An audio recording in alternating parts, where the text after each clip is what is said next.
I'm indigenous, and in my culture, rivers to Mother Earth are like veins in my body.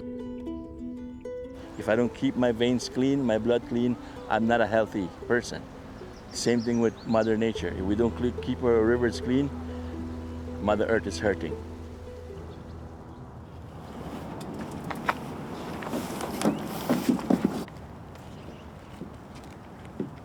This is like our community, this is where our people are, and this is like where we live, and we drive around here every day. And so I think that, especially as a youth, like if we're going to do community service, like we should do it in our community to help and support our people.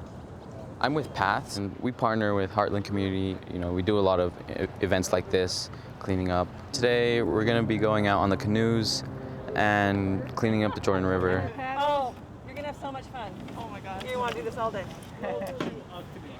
Have fun, you got it! Not like I rep my like community so hard, but like I do. I think that like, especially like West Valley and like this area, just cause like they're like the minority is no longer the minority. Like I'm surrounded by people who like look like me, and then when we all get together and we like do community service like this and we clean up the river or like the park across there, we planted trees.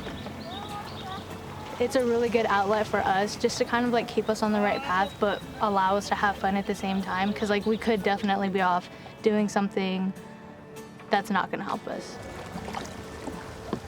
28 years ago, I came to live in the west side, and I saw the lack of focus on behalf of the higher authorities on these people. And I have openly said it, we serve the underserved. We work with children that don't want to be worked with. We welcome anybody. So everyone now paddle on the right. Everyone paddle on the right. And the person in the back, use your paddle as a rudder to steer. Not that way, the other way. We love to see young people getting involved and taking ownership.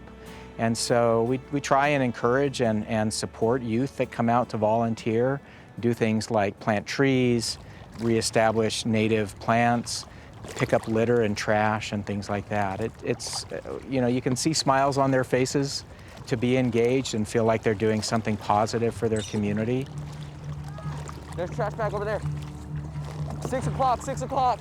I've been here a few times like with my family, and we've had activities over there at the park. I never knew that it was as bad.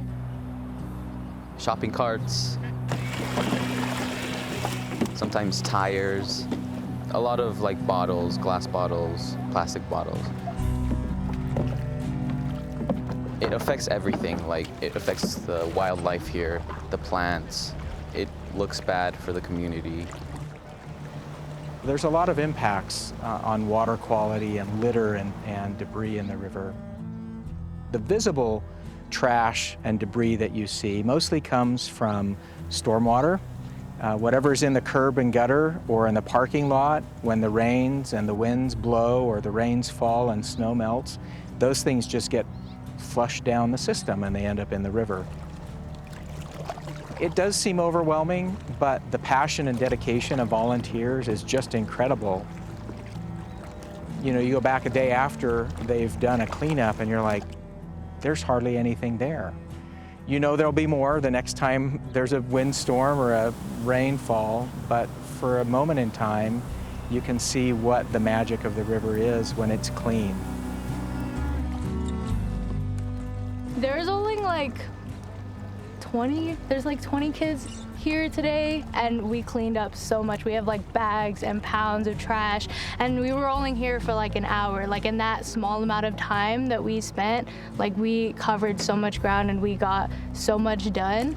And so like whether you're by yourself or whether you're with a big group of people, like anything helps. Even though we might not know it, like the trash that we have like could inevitably eventually end up here like along the banks, and then like the animals that are here and everything are affected by it. And so I think that we should all be a little bit more conscious about what we use and like where our trash goes.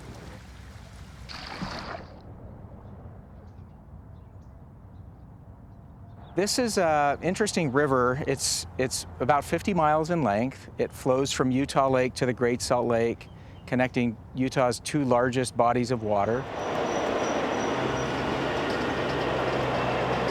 It also flows through the most urbanized part of the state. There are probably 1.5 million people, which is about half the population of the state, that live within about 10 to 15 minutes of the Jordan River.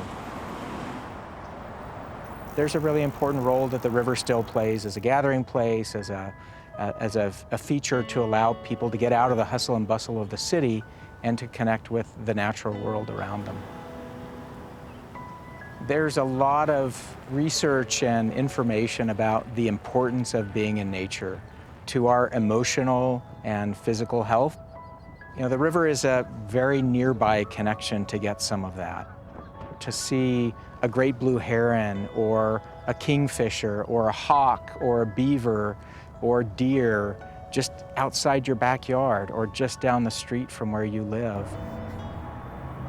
It is very accessible, and we want it to just become this magic place where people can get away and help their emotional and mental health and get out and do something active.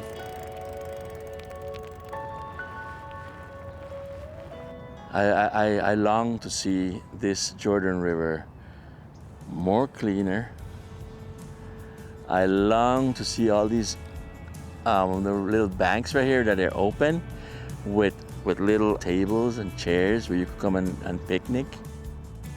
What do you teach your kids? Here, you could teach them the catch and release that they could go do in the ocean or somewhere else. Here, you could teach them how to paddle a canoe, how to paddle a kayak. Here, you keep them busy cleaning up. It's awesome to be able to like drive by and be like, oh, like that tree, I planted that tree and I named it. Like I cleaned up this river and like I planted those gardens. I'm prideful and I'm very proud of like us, and then especially like this group of kids, because we're all like, we all have that mindset where like this is our community and we need to give back because these are like our people we should be supporting, like those in our community. And we all have that mindset, and it's great to be able to get with other people like me to be able to like think that same way and then like do it. It's awesome.